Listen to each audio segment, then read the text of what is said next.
Problem number 1. At a given location, under normal conditions, a river flows with a Manning coefficient of 0.03 and a cross-section as indicated in Figure A. During flood conditions at this location, the river has a Manning coefficient of 0.04 because of trees and brush in the floodplain, and a cross-section as shown in Figure B.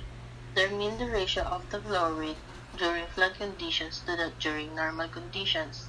Assume rectangular sections.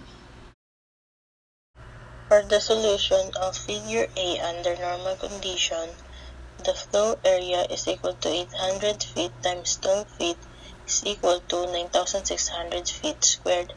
The wet perimeter is equal to 800 feet plus 12 feet times 2 is equal to 824 feet.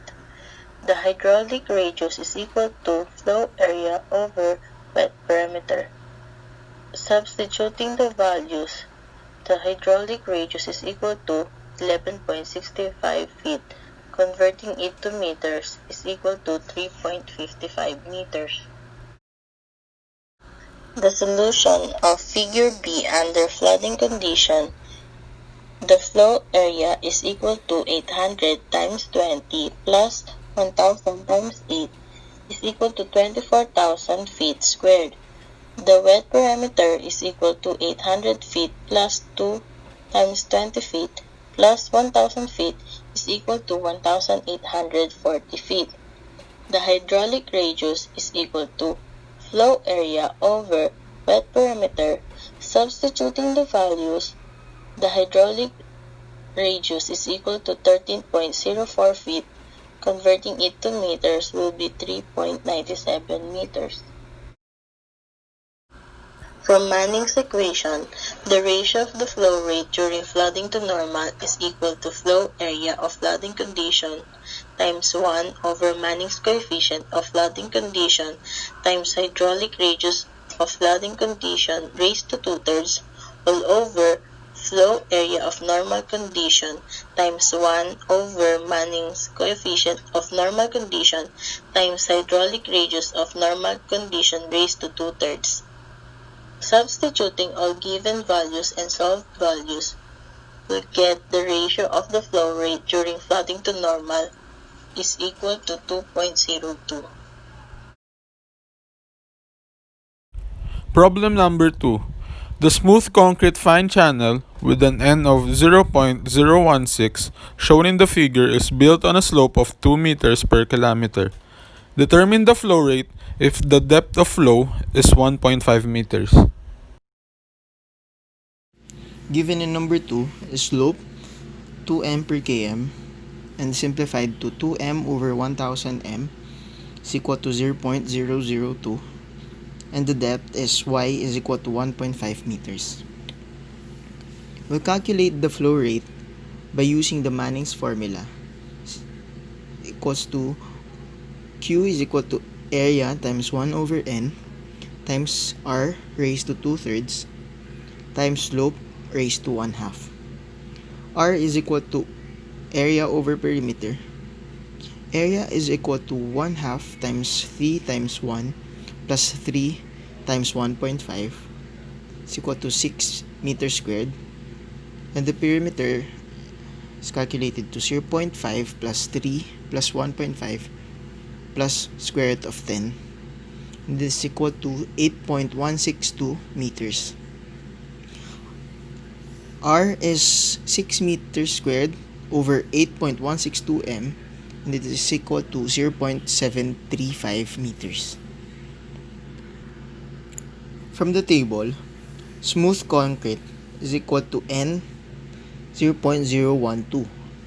Substituting all the values, Q is equal to 6 meters squared times 1 over 0.012 times 0.735 raised to 2/3 times 0.002 raised to 1/2. The flow rate is equal to 18.2 cubic meter per second.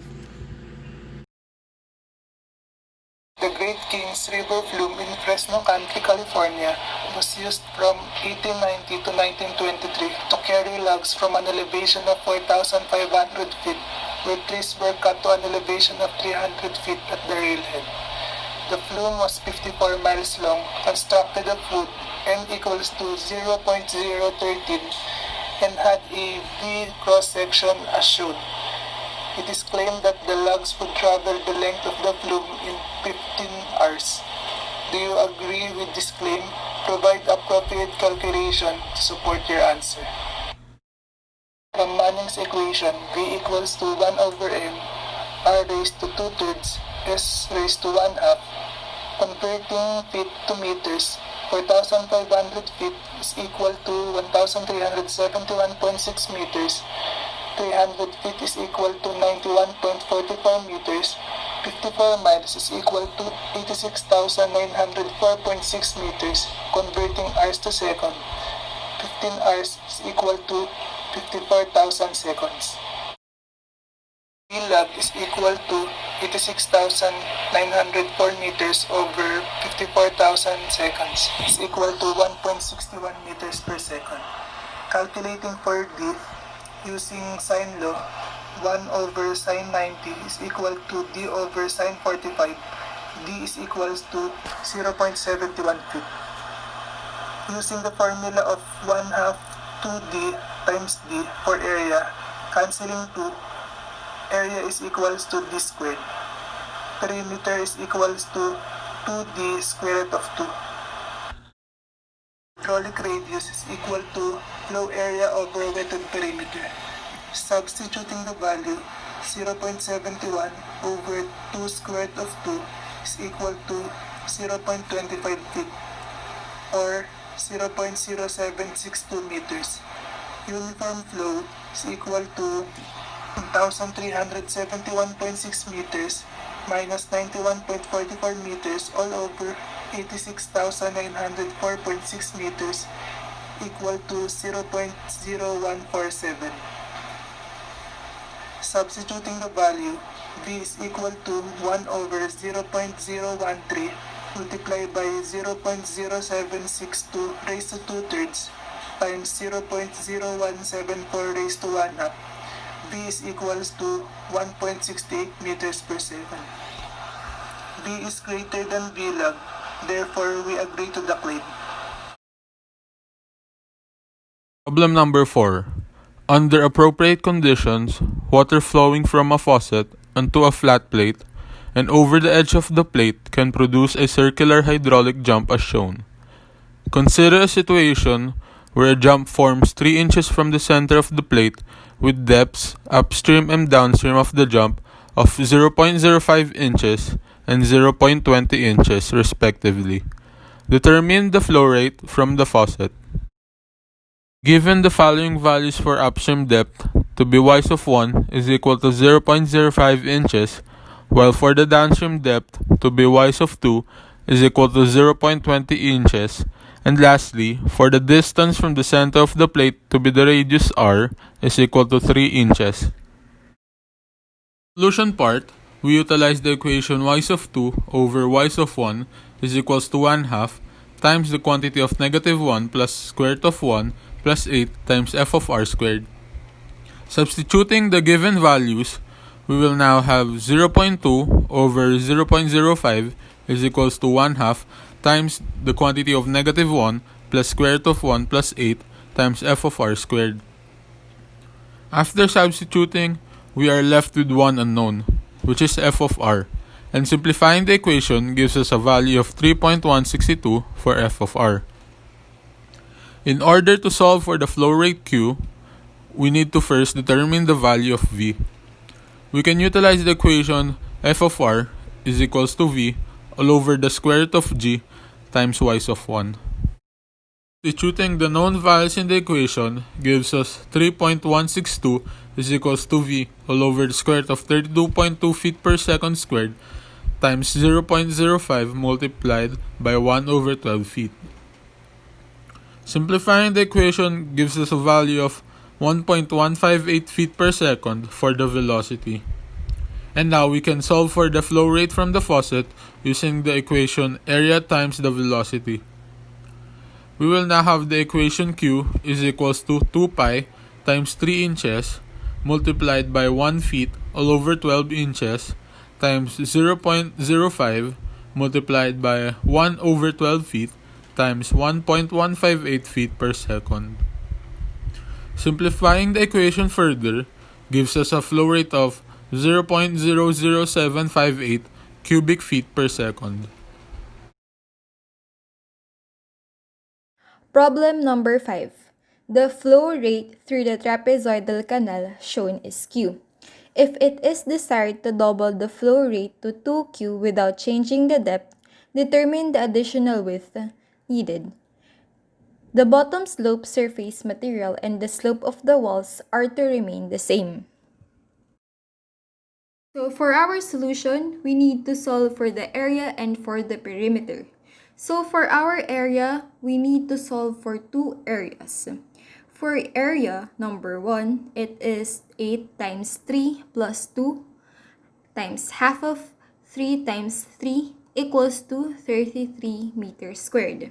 And for our area 2, it will be equals to 33 plus 6L meters squared.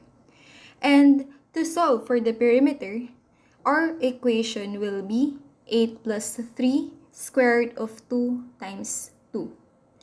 It is equals now to 8 plus 6 square root of 2. Having our equation for perimeter 2 of 8 plus 6 square root of 2 times 2L. Now we are going to solve for the hydraulic mean depth. R1 is equals to area 1 over perimeter 1, which is equals to 33 over 8 plus 6 square root of 2. For our R2, which is equals to 33 plus 6L over 8 plus 6 square root of 2 plus 2L. For our working equation, we have our formula for the discharge Q. So we need to double the Q for our desired flow rate. So our equation will be V sub 2 over area sub 2 is equals to 2 V sub 1 times A sub 1. So in manipulation, we are going to get a working equation of area sub 2 quantity of area sub 2 over P sub 2 raised to 2/3 equals to 2 times area sub 1 quantity of area sub 1 over P sub 1 raised to 2/3. Lastly, we need to cube both sides, the equation we have done earlier. So for it will be A sub 2 raised to 5 over P sub 2 raised to 2 equals 8 area sub 1 raised to 5 over perimeter sub 1 raised to 2.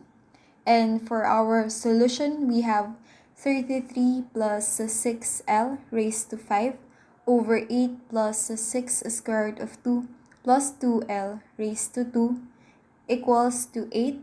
33 raised to 5 over 8 plus C square root of 2 times raised to 2.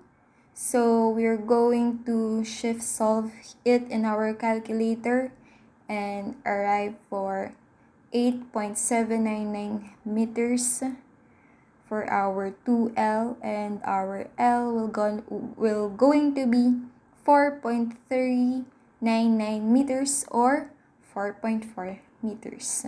So for our answer, it will be 4.4 meters.